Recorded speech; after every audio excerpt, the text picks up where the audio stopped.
Good morning. Glad you guys can make it here today with Thanksgiving around the corner. A lot of people are in and out of town, so I'm glad you guys are able to be here today. Please stand with us in worship, sing along with us as we worship this morning.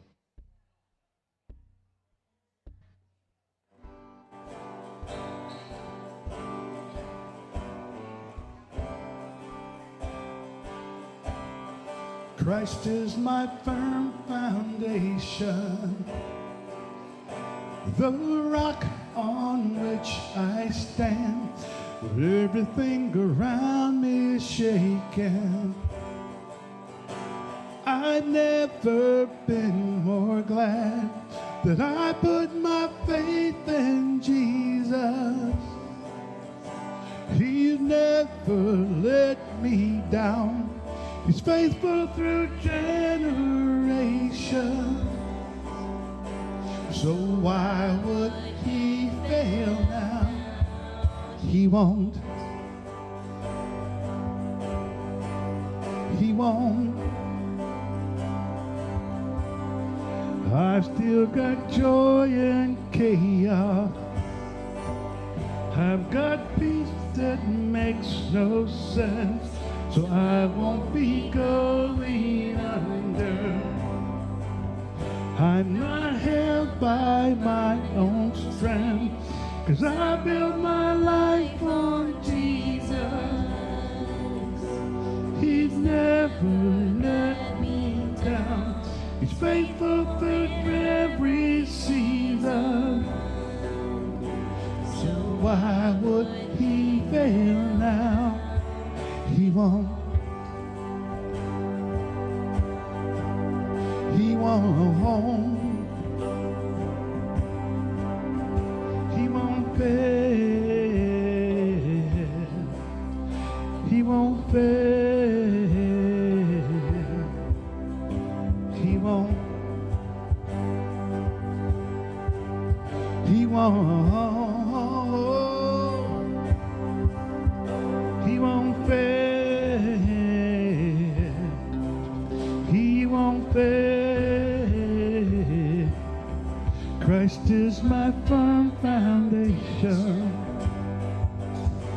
the rock on which I stand. When everything around me is shaken,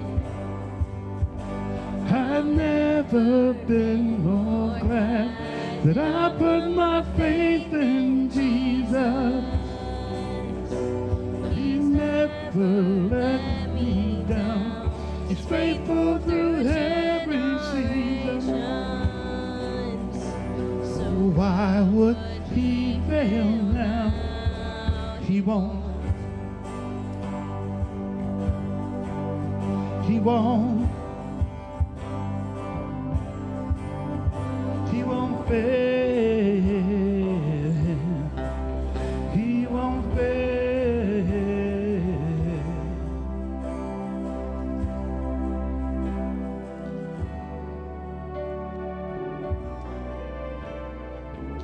Ooh.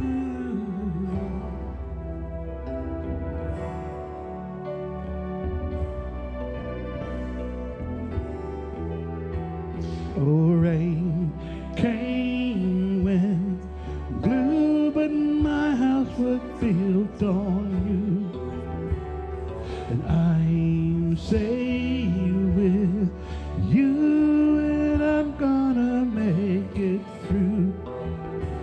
Rain came, winds blew, but my house was built on you, and I'm safe with you, I'm gonna make it through. Yeah, I'm gonna make it through, 'cause I'm standing strong on you. Yeah, I'm gonna make it through, 'cause my house is built on you. Christ is my firm foundation, the rock on which I stand. When everything around me is shaken, I've never been more glad that I put my faith in Jesus. He's never let me down. He's faithful through generations. So why would he fail now? He won't. He won't. He won't fail. He won't fail. He won't. He won't. He won't fail. He won't fail. No, he won't.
the Savior of the world's in front of me. We're in the room with the King of Kings. Jesus, you're the one we've come to meet. Now yesterday's love, here we bring a brand new offering at your feet. Every drip and every ounce, my alabaster emptied out. I'll pour out all my oil, I'll wet your feet with tears. You're the one we're here for. All we want is you. The fragrance of our worship is filling up this room. You're the one we're here for. All we want is you.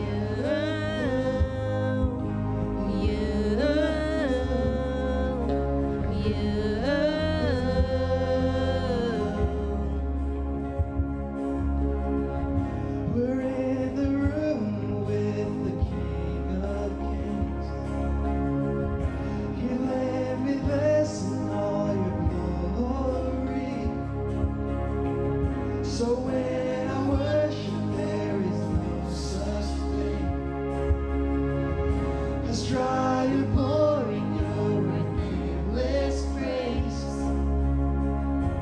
Every drip and every ounce, my alabaster emptied out. I'll pour out all my oil, I'll wet your feet with tears. You're the one we're here for. All we want is you. The fragrance of our worship is filling up this room. You're the one we're here for. All we want is you.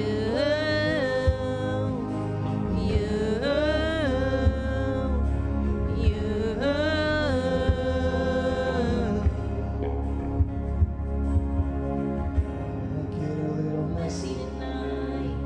Might dance or I might cry. I don't care what I look like. Oh, I just wanna see you right. Fear man will leave tonight. I'm letting go of all my pride and I'll love you undignified. Make the Pharisees see you right. Might get a little messy tonight. Might dance or I might cry. And I don't care what I look like. Oh, I just wanna see you right. Fear man will leave tonight. I'm letting go of all my pride and I'll love you undignified. Make the Pharisees see you right. I might get a little messy tonight. I might dance or I might cry.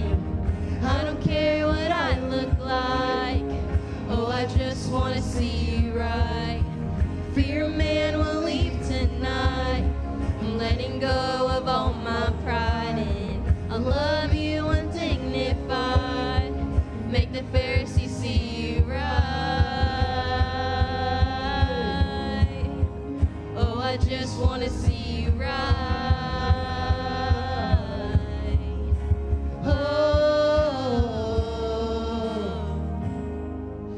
I'll pour out all my oil, I'll wet your feet with tears. You're the one we're here for. All we want is you. The fragrance of our worship is filling up this room. You're the one we're here for. All we want is you. You.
Unless you come, will you meet me here again?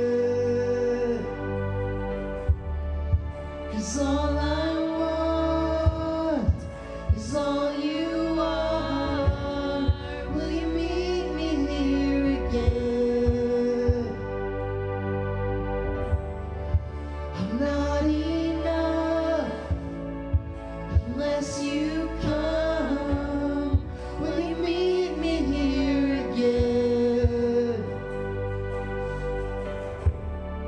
'Cause all I want is all you are. Will you meet me here again?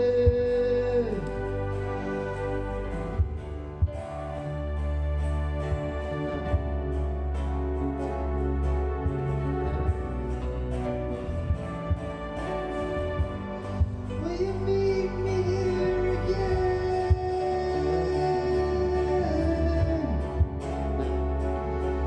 Again.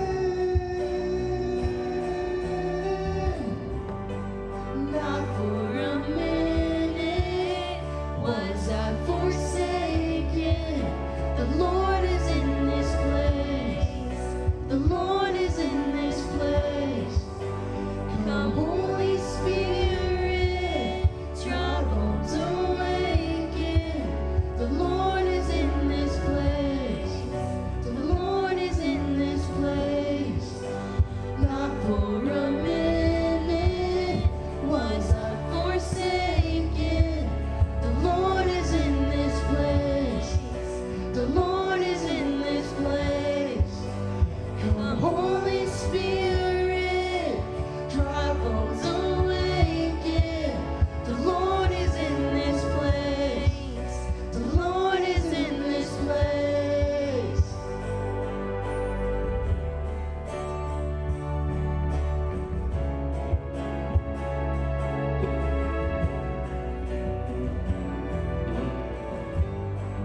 The Lord is in this place.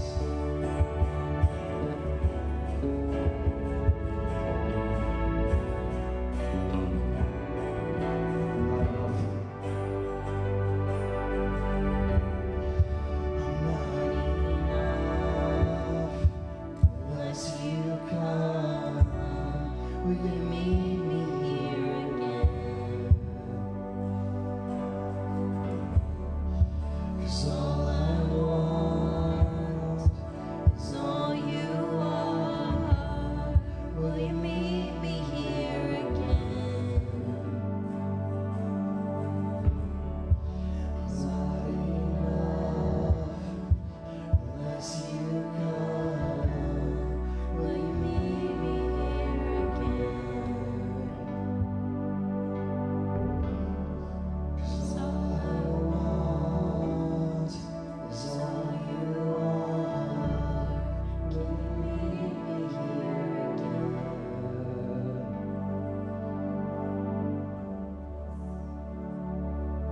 Dear Heavenly Father, like we've been singing this morning, thank you for meeting us where we are, whatever we're going through, be it the ups or the downs. Thank you for being there.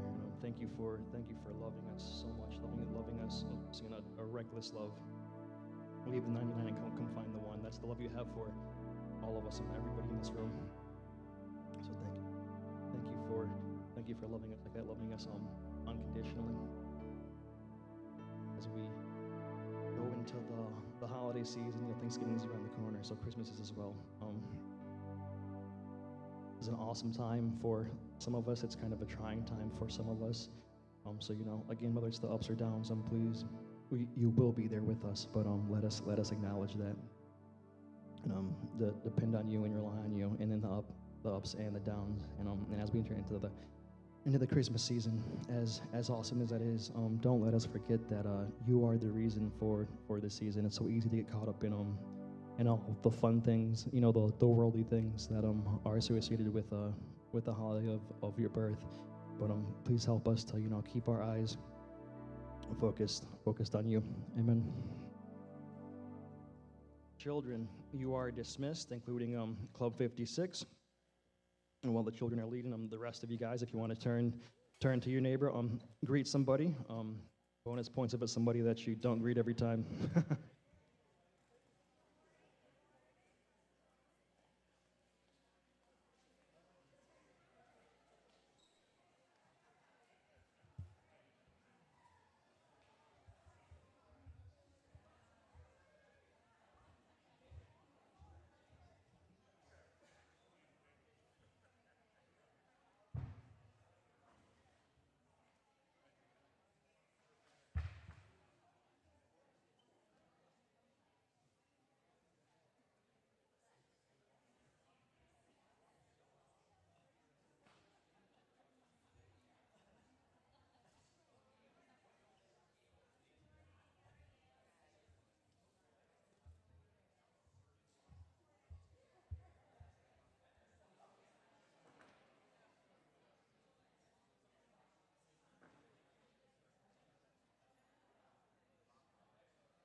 We doing? Hey, I'm on. All right. I said a few words before you heard, it was going. I was saying, what's that stand for? Because that's what, the obvious is something new and different. I'm going to keep you in suspense because first I want to share some announcements. So if I haven't met you before, I want to say this. Welcome. We're glad that you chose to join us here at Westtown. And you are here in an exciting season because we are finishing a series that we've been going through for the last couple of months. And we're starting a new series next week where we're going to be focusing on Advent, on Christmas. And so we'll talk more about that coming up. But we want, in all aspects and all ways, to try to help you take your next step. As a church that believes in believing, in belonging to a church, in becoming, which means growing in faith and discipleship, and beyond, which means going beyond and doing things in mission, we hope that you will join us, and we want you to take your next steps. And so I want to welcome everybody today, but particularly if you're joining us for the first time or haven't got connected, I want to encourage you to fill out this connection card. It's in the seat in front of you. And when you're done, take it to the information center at the end of service. We've got a gift for you. And we also want to answer any questions we can, help you in your walk, pray with you, pray for you today, if that helps as well. Got a couple other announcements I want to share, and as I do, I'm going to call the ushers forward. They're going to collect the morning's tithes and offerings. What I will say is you can give in a number of different ways. You can give in the basket. There's also a box in the back you can give after, before service, and then many of you already do this, but you can give virtually as well. We are not asking for money. What we are doing is encouraging you to take steps forward in discipleship. We want more for you than we want from you. And so we're hoping that in the act of giving, like any other, it's an act of worship, an act where you can grow formatively and in your trust of what God is doing and in the way that He is calling you, your spouse, your family, whoever it might be, to give towards Him in all aspects, not just in finances, but in time, in your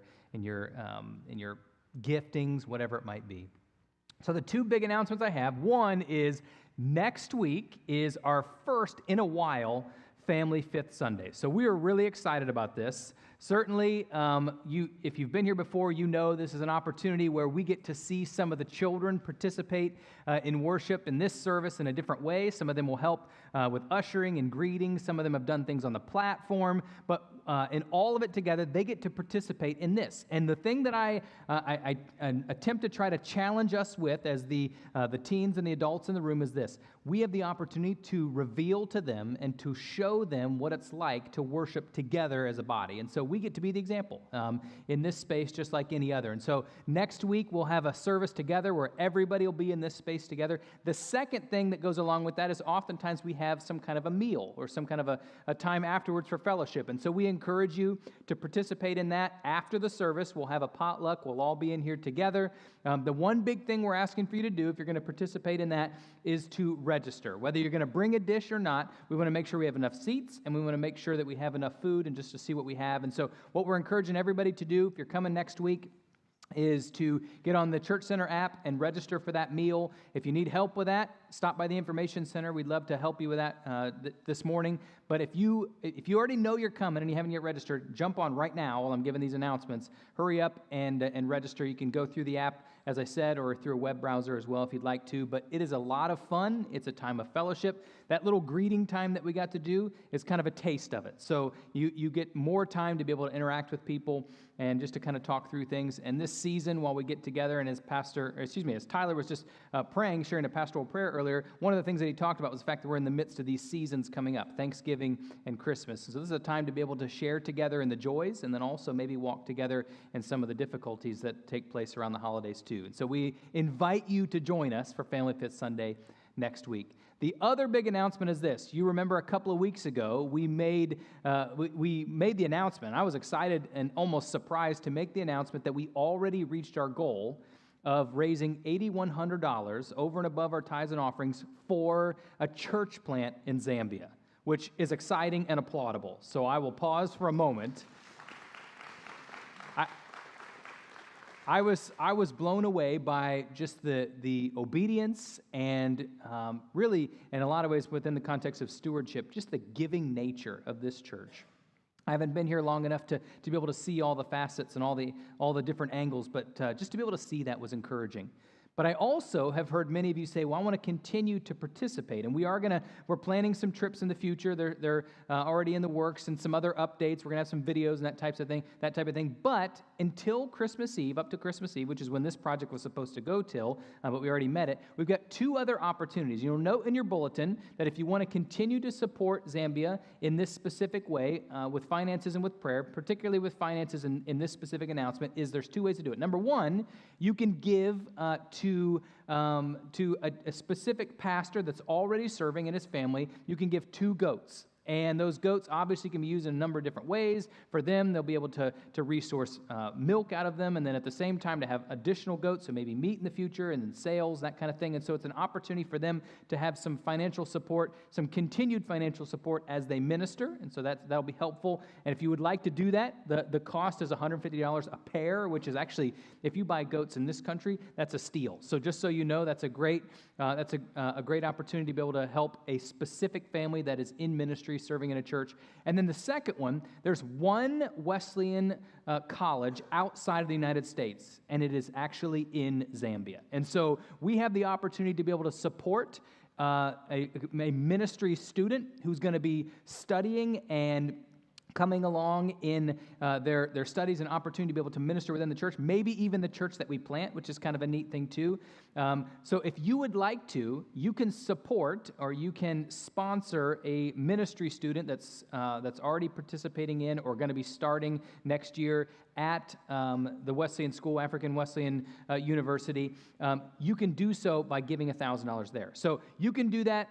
You can give in either of those. I want to encourage you to do this, to prayerfully consider if God is calling you to give, you and your family to give, and if so, how might He be calling you to do that? And then, whatever He says, step forward in it. And so, that being said, many of you have already given towards the school, towards the church. So if you'd like to continue to give, or would you like to, if you haven't yet and you'd like to give, you can do so in one of those 2 ways.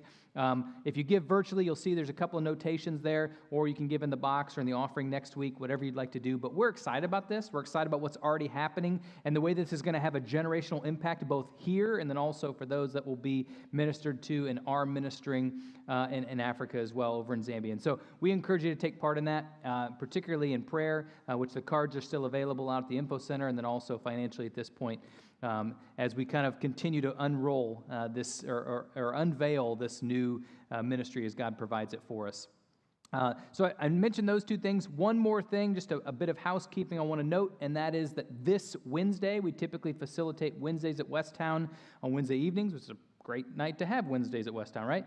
That was pause for laughter. So that being said, we will not be facilitating Wednesdays at Westtown this week. Many of our leaders, especially that lead groups, will be out of town or they're going to be hosting family, that kind of thing. And so we want to give you that opportunity, that space to be able to spend some time with family, or maybe on your trip, or just to rest, whatever that looks like. And so because of the Thanksgiving holiday, we will not be facilitating Wednesdays at Westtown this week, but we'll be right back at it the following week. And so excited about what God's doing. If you have additional questions about any of our announcements or anything coming up, feel free to contact our office, but we're certainly excited about how God's moving and what he's doing as well.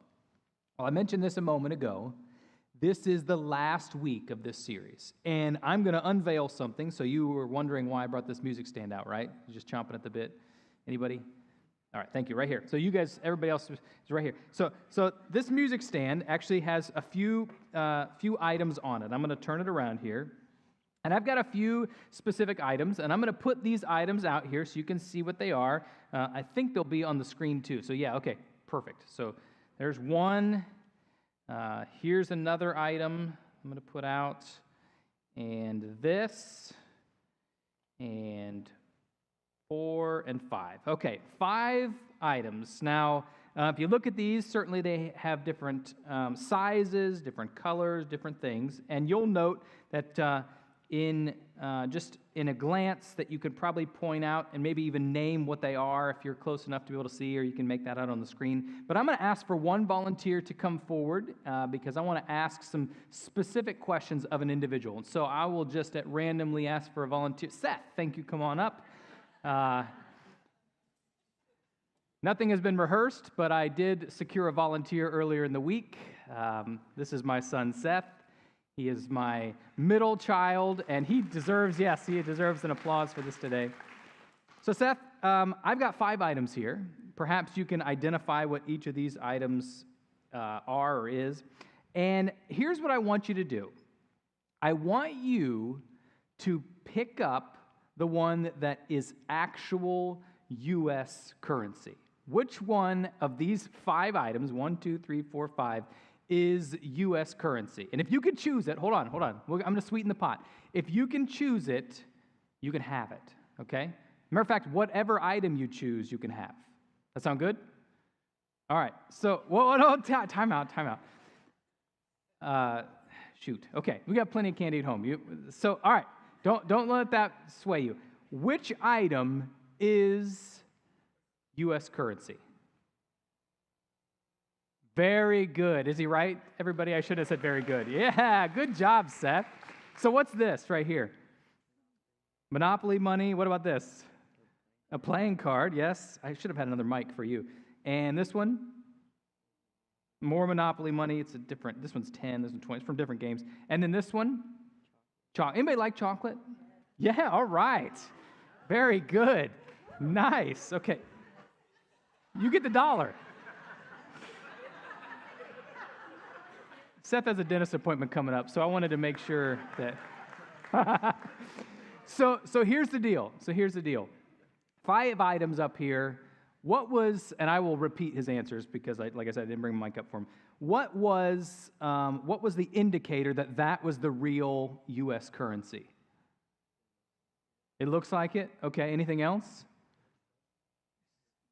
Has a president on it. Somebody he phoned a friend there, pulled the audience. All right, what about like color, size? Do those things matter? Okay, you know what it looks like, right?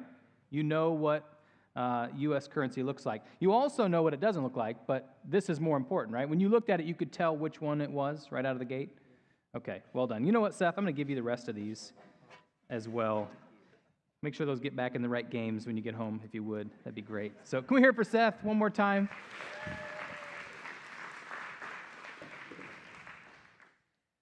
So it is interesting to note that when we put these things together, or when I did, I should say, put these 5 things together, it didn't probably take long for Seth, and probably for the rest of you, to look at them and say, that one is the genuine article.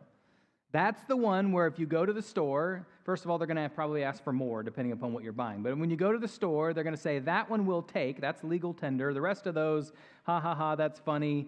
and maybe the chocolate, they'll say thank you, but that's the end of it, right? That's the only one that will spend, so to speak. I don't know if you recognize this or know this or not, but in most cases, when someone is attempting to try to discern whether or not a bill is genuine versus a bill being counterfeit, there is very little study on the monopoly money. There's very little study on the counterfeit bill or the chocolate bar bill. Instead, the primary focus, the most important thing that is studied, the only thing, so to speak, that's studied for those who are attempting to try to detect whether something is counterfeit or genuine, is the genuine article. You might recognize spiritually where I'm headed with this. Today, we're looking specifically at another blind spot, and today we're going to look primarily at where our focus goes. We're going to read today from Matthew's Gospel about an interaction that Jesus has with his disciples and how he is calling them not to look at the counterfeit things around them, not to look at the storms perhaps that are going on or raging around them, but instead to focus primarily on the genuine article, on him. And so today we embrace the idea that there are going to be fears in our life. There's going to be anxiety. There's going to be things that are drawing us or pulling us away from His truth. And sometimes in the presence of those storms, we're going to look away from what matters most. We're going to focus on the wrong things. But what God is saying is, don't allow the blind spots or the things around you to become blind spots, but focus on me. Focus on Him. A blind spot we're putting God in a box and saying, God, you're not enough. You can't do enough. God, you're not powerful enough is one that we maybe have heard of before, maybe even experienced before or practiced before. But here's the reality. When we undervalue God's presence and power, we focus on the wrong thing. When we look specifically at the bad things or the storms in life and we forget about the one who can make all things new, the one who walks alongside us, in essence, we put God in a box and we focus on the wrong thing. We allow blind spots to take place.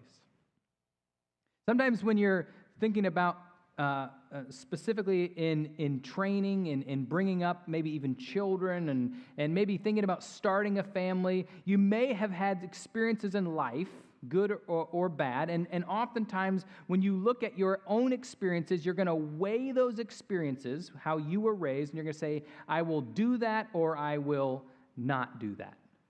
Right? Sometimes you think, I'm never going to tell my kid this, or I'm never going to do this because this happened to me and I don't want my kid to experience the same thing. And I tell you, oftentimes that can have more of a negative effect than just primarily saying, here are the things that are important as we focus towards helping our child learn and grow and know Jesus. And when we focus on pushing them and guiding them and leading them towards Christ, that's where we find success, not in avoiding the bad or avoiding the things that we shouldn't do. Sometimes when we just say, I'm going to try to navigate through this storm and do it myself, we create blind spots because we put the focus on self as opposed to on the one who leads us, on the one who guides us. If you got your scripture today, like I said, we're going to read from Matthew's Gospel. This is Matthew's account of Jesus' ministry, what he did here on earth. And specifically speaking, he records many of the teachings that Jesus does. He records many of the interactions he has with individuals, and we've read about some of them over the course of this series. Today we're going to read about his teaching, but also the fact that Jesus is a teachable moment kind of guy. He's a God who says, I'm going to find you in your best and even in your worst, and I'm going to use that as an opportunity to be able to teach you, instruct you, bring truth and transformation into your life. And so he's at this place with the disciples where they're embracing probably one of the most popular and one of the greatest miracles that he ever did. They're taking all this time together where they're engaging with these individuals, which is 5,000 plus women and children, and they're there with no food, nothing to offer of sustenance, and all of a sudden, Jesus gives a command and he provides the food. He prays over it. They break bread. And he provides the food for everyone to eat and have their fill. Now, I'm a man of faith, and I hope that you can join me in this, but I'm just going to tell you right now, next week when we have our potluck, I'm not going to come up here and I'm not going to pray over a loaf of bread and expect it to be enough for everybody here. Now, maybe it will, and maybe we could do that, but we're going to prepare. We're going to have things together. We're going to do this in a way where we're providing on the forefront, we're providing the things that are necessary for what we're attempting to do. I can tell you, Jesus' ways, specifically in this account, are different. Jesus' embrace here is to focus on him and him alone, regardless of the needs or things that we have. And so after he engaged with this crowd, after he fed them, after he had this opportunity to be able to teach and even allow the disciples, called them in to participate in what he was doing, he then sends them away. And we're going to pick up in verse 22. This is after the miracle of feeding of 5,000. It says, immediately Jesus made the disciples get into the boat and go on ahead of him to the other side while he dismissed the crowd. And so Jesus did this on his own, right? He sends the disciples away and he goes back to the crowd and he dismisses them. And after he dismissed them, he went up on the mountainside by himself to pray. And later that night, he was there alone, and the boat was already a considerable distance from land, buffeted by the waves because the wind was against it. And so he spent this time in prayer, in quiet, in peace and quiet. He sees the boat that was a considerable distance away, that was filled with the disciples that he had just sent away. And shortly before dawn, Jesus went out to them walking on the lake. And this is pretty nonchalant. Matthew just kind of records this. Like, okay, Jesus he doesn't have a boat. He doesn't really need one. He just kind of walks out. And he's out walking on the lake. And when the disciples saw him walking on the lake, they were terrified. It's a ghost, they said, and cried out in fear.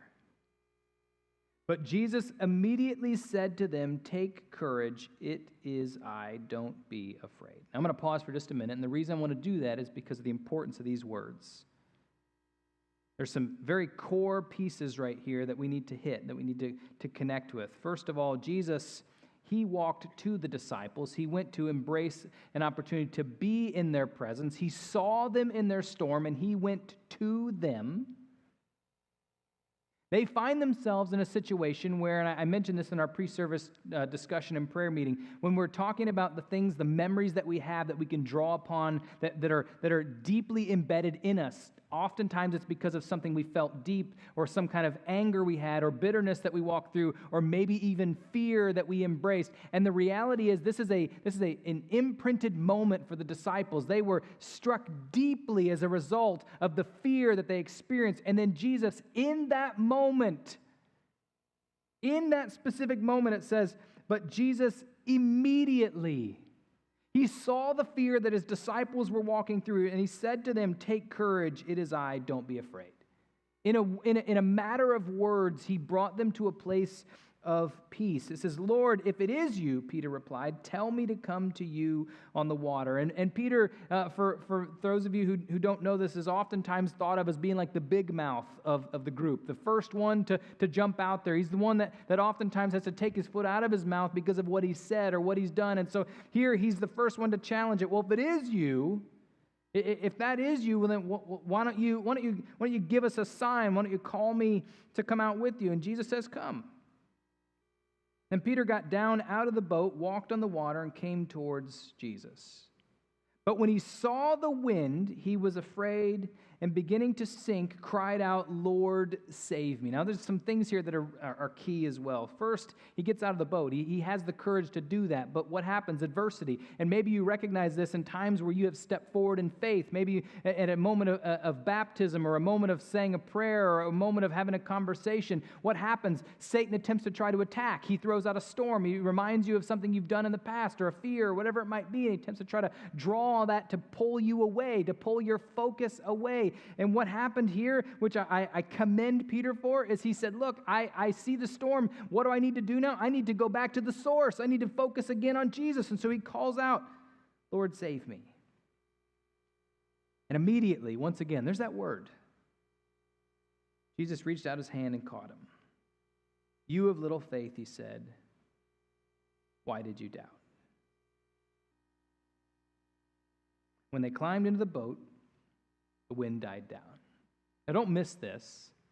I mean, there's a great implication there, and this won't be in your notes. Maybe tuck this away. When Jesus got into the boat, When Jesus gets in your boat, there's a sense of peace that comes. It may not happen physically around you, but there's a peace that we can have when Jesus is the one that indwells within us, when that's our primary focus. And it says, then those who were in the boat worshiped him, saying, truly you are the Son of God. And so there's this transition of focus, this transition of saying, my primary focus isn't on the storm anymore, isn't on these things I'm fighting, but instead it's on this God who came to us, who engaged us, who brought forth the opportunity for us to experience peace in the midst of the storm.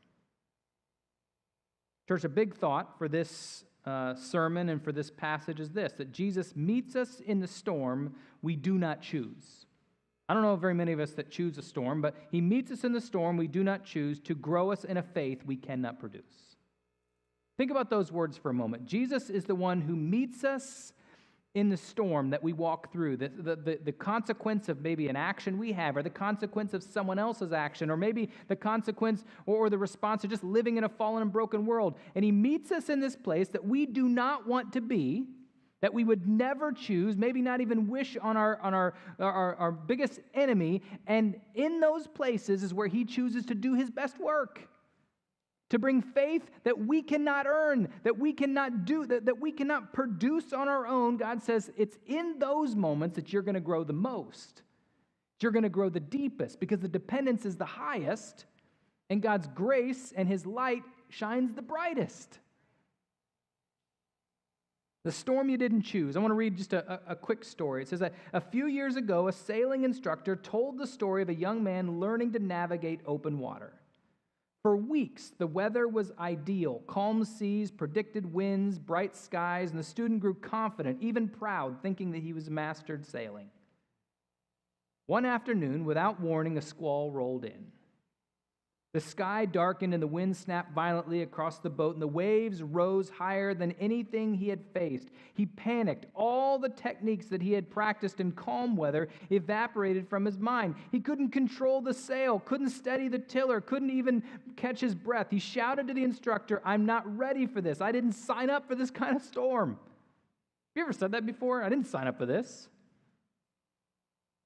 The instructor shouted back over the wind, "No one chooses this kind of storm, but this is the only kind of storm that teaches you who you can really trust and who's really in control." Then, instead of grabbing the controls, the instructor stepped beside him, put his hands over the student's trembling hands, and said, "I'm not taking the storm away, but I am here, and I will go through it with you. We'll go through it together."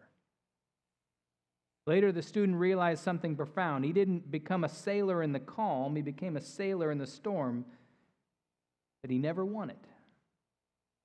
Because the instructor stayed close and taught him what he could never learn, never produce, never create on his own. See, just like that student, we don't choose the storms in our lives. We don't choose that diagnosis or that disappointment or that betrayal or that loss or that sudden change. But in those storms that it's in those storms that Jesus steps in and provides for us the opportunity by laying his hands over ours, by putting his arm around us, by perhaps even carrying us at times and allowing us to experience a faith that he generates only in the moments of our brokenness, of our difficulty, of the walk that we have. And Jesus doesn't calm the storms in every case. You know, sometimes we pray, "God, heal, God, bring this, God, bring that." He doesn't always calm the storms. You know what he does? He walks alongside us in those storms. And because of his power, because of his goodness, because of his presence, we can experience something, his work, that we could never experience in the midst of the calm. So instead of wishing away the storms and wishing away the season, may we pull closer to the God of all creation who provides for us an opportunity to grow in the midst of the storm. If you're taking notes, we're going to hit 3 points, and we're going to walk through this passage once again, understanding this primary focus that God has for us. The first point is this, that Jesus prays on behalf of our struggle, seeing what we cannot. That is, in all aspects, a relief and an amen. What a relief it is to know that the God of all creation sees the things that we cannot see, but because he is good and because he's powerful, we can lay back into him, and in all ways we can experience peace in the midst of our storm. Verse 22 once again says, immediately Jesus made the disciples get into the boat and go on ahead of him to the other side while he dismissed the crowd. It continues, after he had dismissed them, he went up on a mountainside by himself to pray. And later that night, he was there alone. And the boat was already a considerable distance from land, buffeted by the waves because the wind was against it. Jesus sends his disciples ahead. He withdraws to pray. He goes to this mountain place and he sees their struggle. He sees what is before them. He sees what is before us. And here, the core truth is that even when we feel like we're alone in the storm, Jesus is interceding for us to the Father. Jesus is watching. He's working behind the scenes. He's doing things specifically for our good, for our growth that we may never see. The parallel passage in Mark, as he records this same thing. In Mark chapter 6, verse 47, 48 says, later that night, the boat was in the middle of the lake. In the middle of the lake.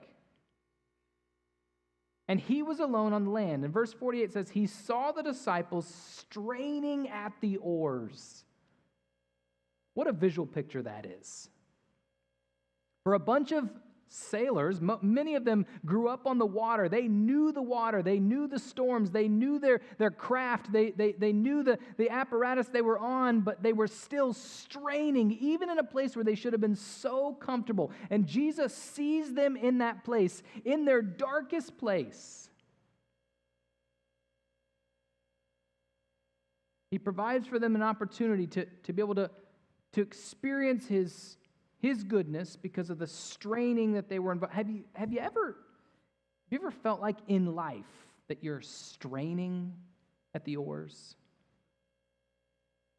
Maybe at work you're straining at school, straining at the oars. Maybe in your home, in a relationship, or maybe with a friend or an acquaintance, you're straining at the oars. Or maybe looking at the climate of the world, you're straining at the oars. You know what this reminds me of? Kind of like a visual picture of looking, maybe on a movie or a TV show. You sometimes see like that zoom out where there's a person sitting here and you kind of see that zoom out, somebody's watching them. That's what I picture here is we're straining at the oars and Jesus is right there on our behalf, praying and keeping us and providing opportunity in those moments, not outside of His understanding or His power or His presence, but in those moments providing opportunity for us to experience Him and to know Him. But sometimes we forget that. Sometimes we almost ignore that. We forget that God is there. When we're straining at the oars, we think it's about me. It's all about what I can do, what I can accomplish. I've got a classmate that lives in Oklahoma, and he said that life is different in Oklahoma. He's lived in several different places, but life is different in Oklahoma because there's certain seasons of the year where you never turn off the Weather Channel.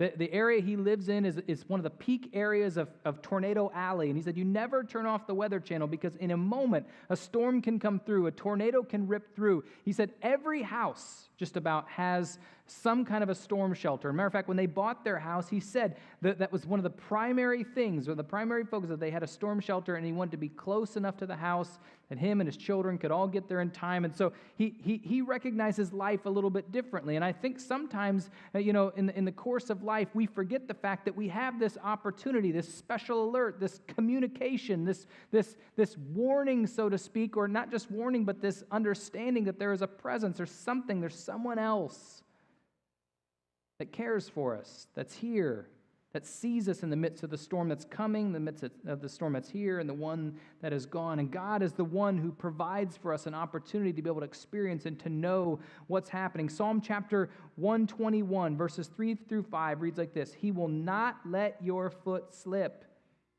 He who watches over you will not slumber. God hasn't fallen asleep. Indeed, he who watches over Israel will neither slumber nor sleep. The Lord watches over you. The Lord is your shade at the right hand. Just say this to your neighbor. Say this to your neighbor. The Lord watches over you. I want you to say, no matter what you're going through, God sees you. That one had less. There wasn't as many people that did that one. It's too many words, I guess. But the truth is still there.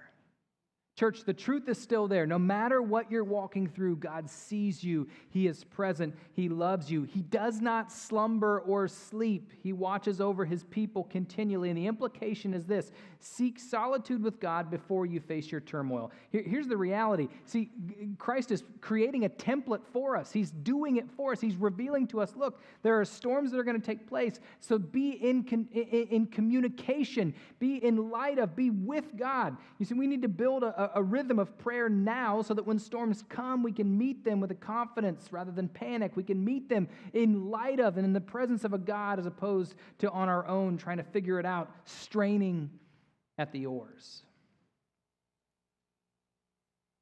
The passage continues, and the second point is this: that Jesus speaks before he solves, bringing courage from his presence. Jesus speaks before he solves. He comes into our life. He brings truth. He brings things through this growth process that we experience before we ever feel a relenting of the storm, or we think that the storm is over. Sometimes he brings something to us. He speaks before he solves, bringing courage in his presence. Verse 25 reveals us, shortly before dawn, Jesus went out to them walking on the water. When the disciples saw him walking on the lake, they were terrified. "It's a ghost," they said, and they cried out in fear. But Jesus immediately said to them, he's speaking here, "Take courage, it is I, don't be afraid." The first thing Jesus did was not calm the storm, calm the waves. The first thing he did wasn't come out and just kind of just wave his hands and everything was fixed. No, the first thing he did is he spoke to the disciples in the midst of the storm. He saw the storm they were in, and he came and he spoke to them. Isaiah chapter 41:10, "Fear not, for I am with you." He wanted them to experience his presence before anything else took place. He wanted to experience his goodness before he brought them out of the storm. Jesus' his presence is the antidote. It's the solution. It's the thing that makes all things new, especially in the context of fear, not the removal of circumstances. Psalm 46, 1-5 says, "God is our refuge and strength, in ever-present help in trouble. Therefore we will not fear, though the earth give way and the mountains fall into the heart of the sea." It may feel like it sometimes. It may feel like that's the world sometimes, but God is the one who provides us refuge and strength. And verse 3 says, though its waters roar and foam. I love that because it fits perfectly into an understanding of the story we're reading today. And the mountains quake with their surging. He is the refuge and strength in our storm. You see, God is the refuge in our times of trouble, even when the waters roar. I think about Family Fit Sunday coming up next week, and I think about what it means to demonstrate true worship with children. And sometimes their understanding of worship, their understanding of hope, their understanding of truth comes from the physical representations of the Bible that they have, and oftentimes that's us. We live it out. We speak it.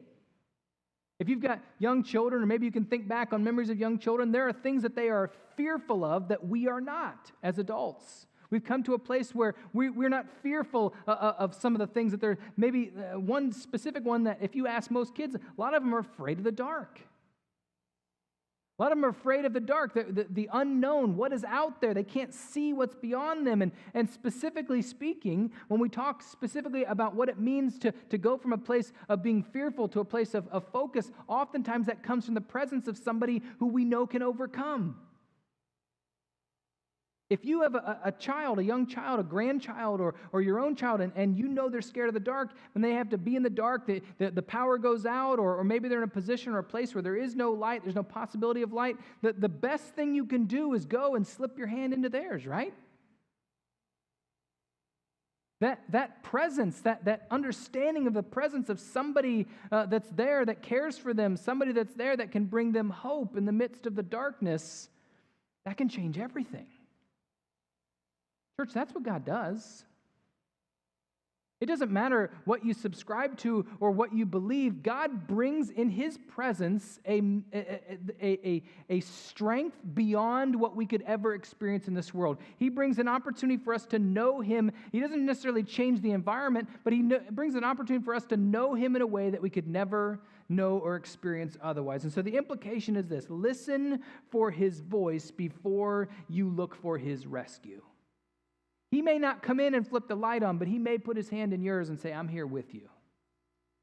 He may not calm the storm immediately, but He may speak out to you and say, I am here, do not be afraid. He may not fix that relationship immediately, but He may say, I am here and I want to be present with you and whoever it is that you're walking through this brokenness with. He may not sum up all the issues at school and give you all the grades that you need, but He will be there and walk alongside you as you study and as you attempt to try to do your best in the future. Maybe God is trying to teach you something in the storm that you would not learn if you were easily delivered from it. If you were to say, the storm is gone, the lights are on, everything's perfect now, maybe you wouldn't learn what it is that God wants you to learn in the midst of the storm. I previously pastored at another church, and I remember having one of my parishioners go into the hospital. He had a stroke. He went into the hospital, and I remember having a conversation with him on the phone, and we're talking, and I actually don't remember these words, but I said to him, upon his recollection, I said to him, what is God attempting to try to teach you in this time? And church, he went on, from that moment on, he went on to literally write a book talking about what God taught him in the midst of the storm. He went on to talk about and to share about the way that God moved and the way that God could only move if he were walking through that storm and he were focused on Him in the midst of it. Now, I don't wish that kind of physical affliction on anyone. I don't wish that on any of us, but sometimes we're quick to try to pray away those issues, to pray away and gain healing when God's saying, no, before we walk through that or as we walk through this storm, I want you to know this. I want you to experience more. I want you to experience something far greater. You see, it's in the moments of fear that we need to pause and acknowledge God's goodness. We need to pray. We need to breathe. We need to rehearse His promises instead of rehearsing our worries or our anxiety. Call upon God's goodness, His praise, His strength. The third point is this: Jesus grows our faith through the journey, not just miracles. Now, you remember I shared at the beginning, kind of setting this passage up, that these disciples had just come from a place of experiencing God's power through this miracle, right? He just out of thin air brought this small assortment of food and fed what amounts to probably around 20,000 total people. And in that moment, they experienced a great miracle of the God of all creation. And here specifically, in this moment where they're in the boat, they're struggling with the oars. They're walking through this storm. God says, I'm not done yet. I've got more I want you to experience, more I want you to know. Maybe in the midst of the mundane, or maybe in the midst of the storm, whatever it might be for you, wherever you're at today, God doesn't just teach us and instruct us and allow us to experience Him in the miracles. He does it in everyday life. But sometimes we miss it because we're focused on the storm. Sometimes we miss it because we're focused on whatever it is that's trying to pull out our energy or our attention, and instead God's saying, no, focus on me. I have more for you. Back to the primary passage in verse 28. This is after He tells them not to be afraid. Peter speaks up, Lord, if it is you, tell me to come to you on the water. And Jesus in one word says, come. And Peter got down out of the boat and walked on the water and came toward Jesus. I'm going to practice this, right?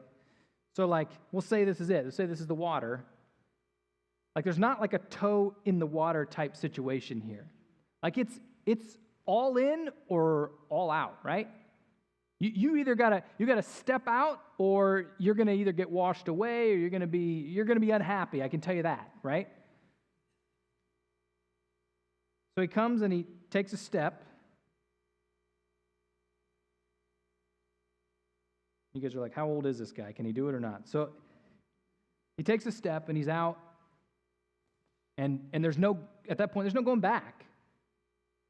He's in the water, and he has one decision to make at that point. Is he going to focus on the one who called him to himself, or is he going to allow the clouds and the wind and the waves to divert his attention to something else?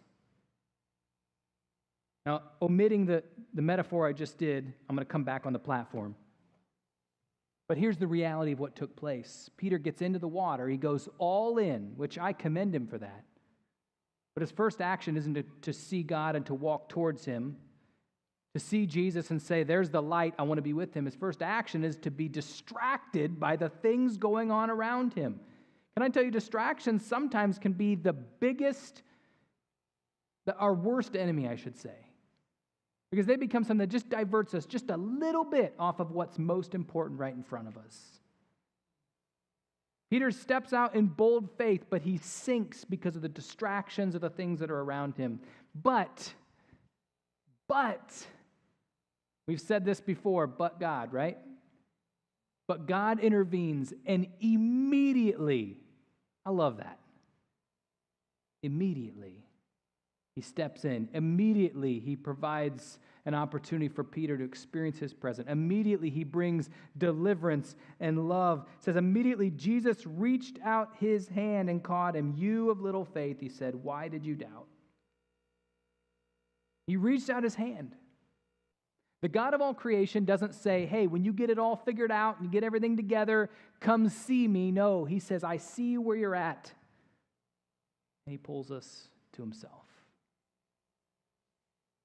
Church, I've said this plenty of times, and I still, in some ways, I find it almost unfathomable to think about the God of all creation would be willing to come into our world, humble himself in a position of even dying on a cross for us. Not so that we can earn it or do anything to necessarily deserve it, but instead as the one true sacrifice. And then, even in the midst of us still being sinners, he says, no, I'm here for you. I see you in your imperfection, and I don't want to leave you there. I want you to know goodness. I want you to know a breaking of bondage. I want you to know reconciliation. I want you to know hope. I want you to know the peace that you can experience when you come into the presence of a God that loves you, who is all-powerful, and who is good.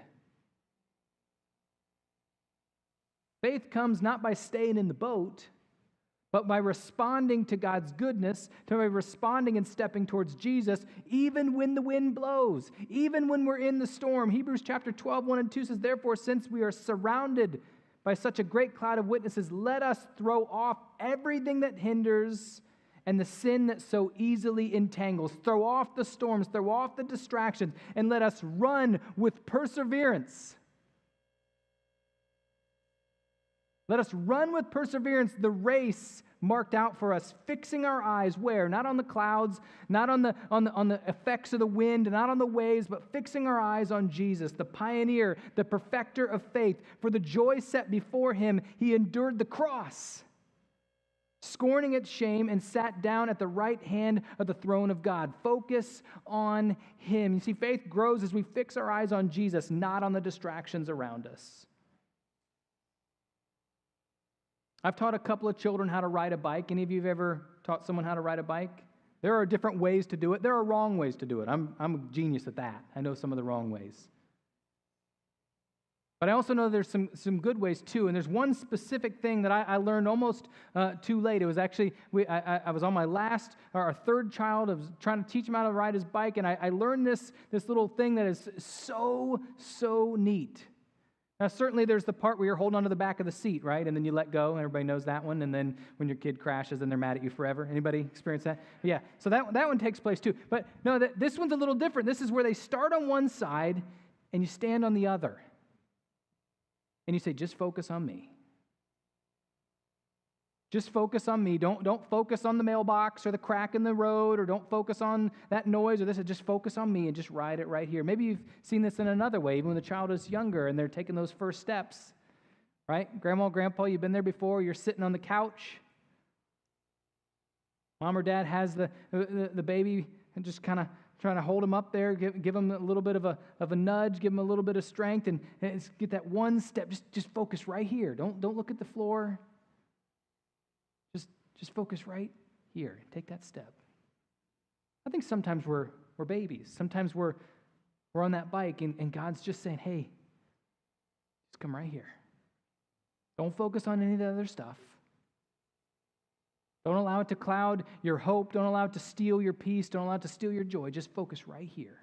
And in a season that can be so important when we focus on what God has for us as opposed to all the other distractions, God is right there saying, hey, in this season of gratitude, focus right here. In this season of hope, peace, love, and joy, those are the three cores of the Advent series, right? Those things, focus right here.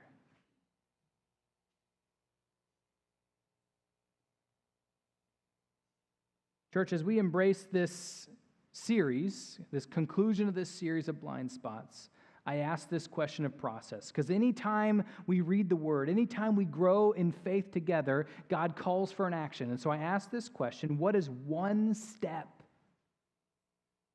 What's one step that God is calling you to take today? What is one step in faith? Maybe it's a step of saying, I'm going to eliminate this distraction from my life. I'm just going to put it out. Or maybe it's one where you say, you know what? I'm just going to focus directly on Jesus in the midst of this continual nagging. Maybe for you today, it's just to say, God, I give you all of myself. I haven't done that. I've been trying to do it myself. Maybe today you're saying, you know what, I've been trying to do all the other things I can to try to fix this relationship, and I haven't said, God, I want to sit with you and hear your heart. The core of this last one, this implication is pretty simple. What do? Take one step this week.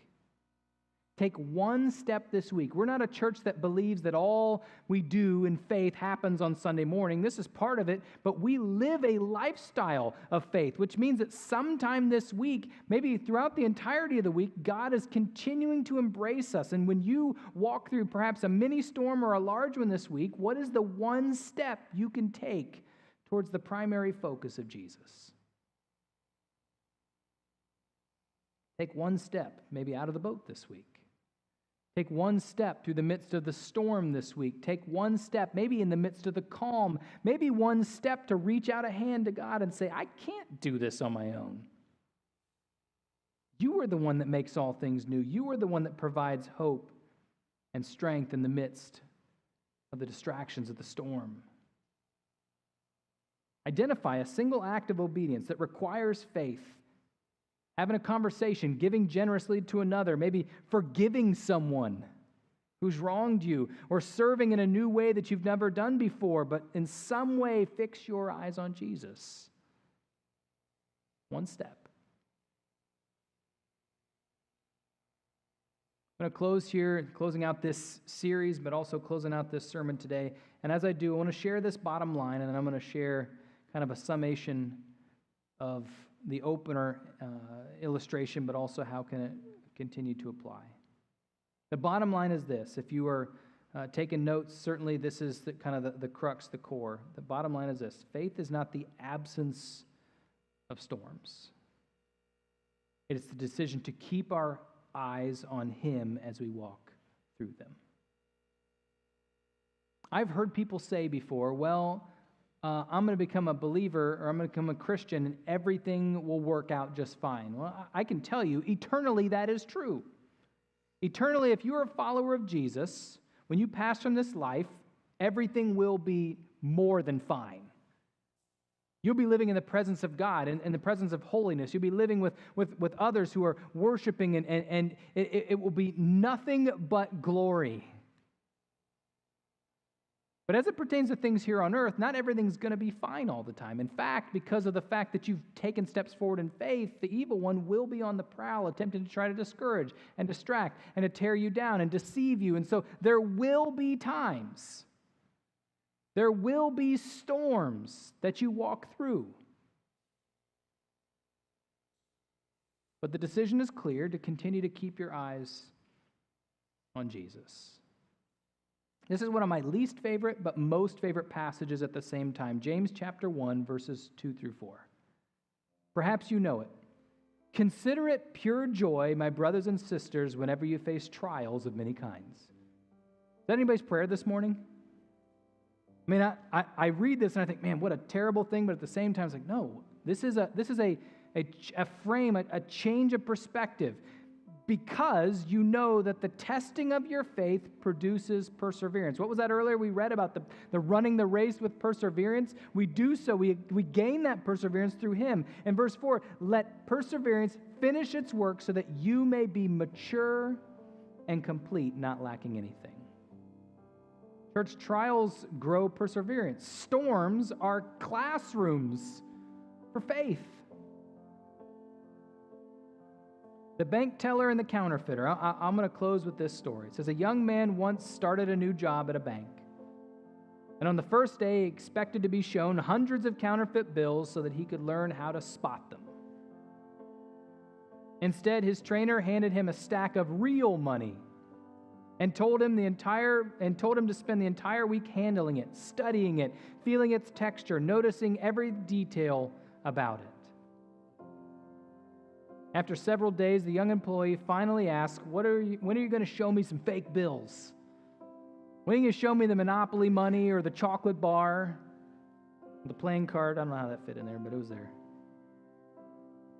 And his trainer smiled and said, I don't need to.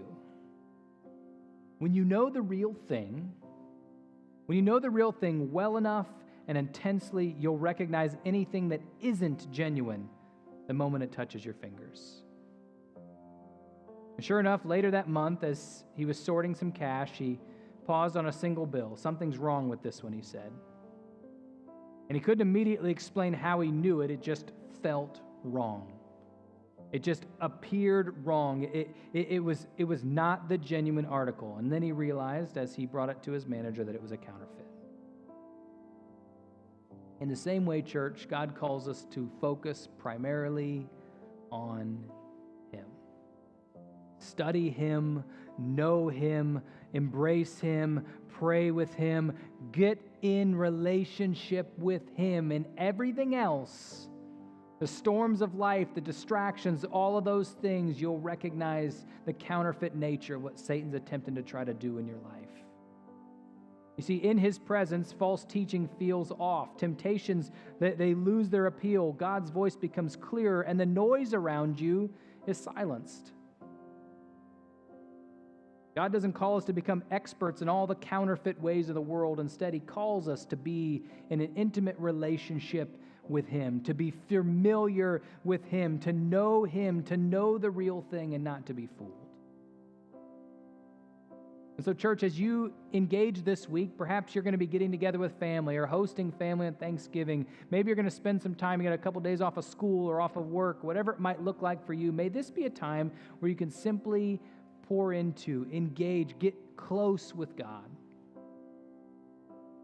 Focus on Him first and foremost. Allow Him to embrace you in the midst of the storm. Because the God the God of all creation, the God that we worship, the God that we know, does have those two elements that are most defining, which is that He is good, the giver of grace, the giver of hope, the giver of peace, and He's also all-powerful. He can relinquish the storm. He can bring peace in the midst of it. He brings faith in the midst of our walk, in the mundanes, in the good times and the bad. He's a God that loves you, that created you, that desires for you to know Him and to know goodness in a greater way than you ever imagined. Would you pray with me? Father, we come to you now recognizing the fact that there are blind spots in our lives. There are things that we deal with, things that we walk through on a daily, weekly, monthly, annual basis, Father. And in those, God, when we walk alone, when we do it on our own, we can easily be deceived. But God, you desire for us to walk with you. May we call upon you when we're fearful or when we're living in darkness. May we hear your voice. May we know you. May we say yes to you.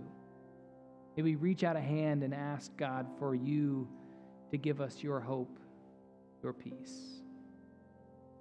God, we ask these things in your name. We pray that you go with us this week and beyond. May you reveal the blind spots, give us courage to embrace them and to step forward in faith with you. God, grow us in the storms. In your Son's precious and perfect and holy and provisional name that we pray. And all of us said together, amen. Let me share this passage as a commissioning verse for us today. Proverbs chapter 3, verses 5 and 6 says, trust in the Lord with all your heart. Lean not on your own understanding. In all your ways acknowledge him, and he will make your path straight. Church, if you need more prayer today, if you want someone to pray over you, there are some at the cross that would love to pray with you today. But as you go, know this: the God of all creation loves you and will join you in the storm. Go with God. He'll go with you. God bless you. You're sent out.